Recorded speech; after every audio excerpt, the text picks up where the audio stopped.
Maayong adlaw sa tanan, no? Labi na sa atong dalaygon nga Ginoo sa pagatiman sa atong tagsa-tagsa ka kinabuhi. Ako dito si Judy C. Aluta, taga-poblasyon Kapatagan, Lanao del Norte, 47 anyos. Kini ako ang pagka-person with disability, dili ni siya nako inborn. Acquired nako ni siya. Nahitabo ni tuig 1993 usa ka vehicular accident nga nabangga mi din gikan ko sa seminaryo. Tungod sa pagpanghitaboan ng higayuna, halos dili ko makadawat sa akong kaugalingon nga nabuad-an ko isa ka tiil.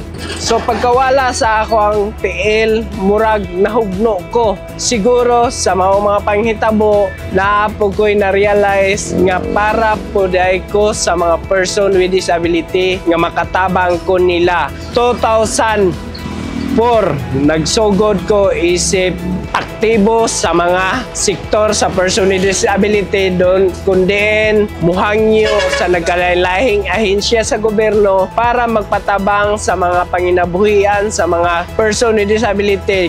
Dahil din sa probinsya, dako kaya na akong pasalamat sa amo ang provincial government kundi gitagaan pod me og portion or luna nga mapahilunaan aning tubeless vulcanizing shop dinhi sa lungsod sa Tubod. Alang sa tanan po mga person with disability, ang atong mga nagkalain-laing mga diferensya sa kinabuhi dili kini babag sa ato ang kaning inadlaw-adlaw nga panginabuhian. Kung naa kay pagpursige, makabot nimo ang tanan nga walay imposible.